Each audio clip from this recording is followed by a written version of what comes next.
कहिले पराजित नभएको नेपाल कुनै बेला विश्व शान्ति, आत्मीय संचेतना र सहिष्णुताको उपमा थियो भने आज हामी कुन अवस्थामा छौं भनेर सोच्नै पर्ने बेला आएको छ।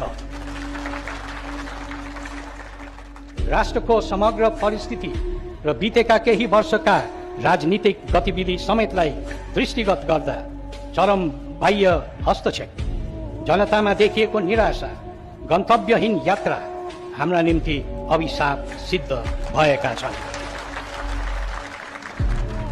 यस्तो विषम, जटिल र क्लिष्ट परिस्थिति किन र कसरी सृजना भयो, यसका कारक तत्व के हुन् भन्ने कुरा अब नेपाली जनताले नै प्रश्न गर्नुपर्ने बेला भएको छ। सनातन धर्म, संस्कृति र सभ्यताको प्राचीन भूमि नेपालले आफ्नो मौलिक चिनारी, हजारौं वर्षको पुरानो सभ्यता, परम्परागत धर्म, संस्कृति तथा राष्ट्रियता प्रतिको संवेदनशीलतालाई हृदयङ्गम गरे र सबै मिले अघि बढ्ने हो भने हामी पुनः दिगो शान्ति, स्थिरता र स्वाभिमानको रक्षा गर्न सक्छौं।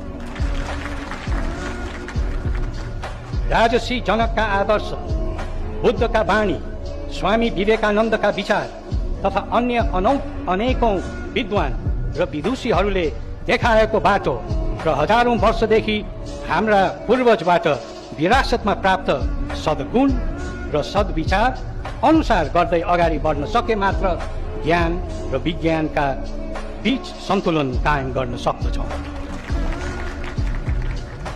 गाई, गंगा, गुरु, गायत्री, वेद, उपनिषद, गीताका पूजक सनातन हिन्दू अनुयायीका रूपमा प्रश्न गर्न चाहन्छौं कि विश्व मानचित्रको हिन्दू तथा बौद्ध अग्रणी नेपाल तथा समस्त हिमवत खण्डको संरक्षण कसरी हुनु सक्दछ? दुई ठूला छिमेकीको धार्मिक, सांस्कृतिक, आध्यात्मिक सम्बन्ध सेतु हिमवत खण्ड नेपालको धर्म, संस्कृति, सभ्यता र अध्यात्मको केन्द्र जोगाउने के सामूहिक दायित्व भित्र पर्दैन?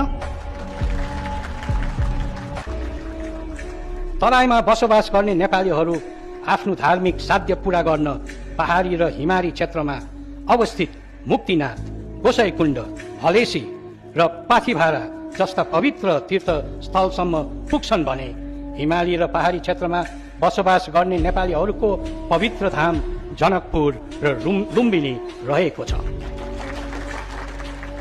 यसरी हामी नेपालीलाई धार्मिक दृष्टिले पृथक भूगोलप्रति आस्था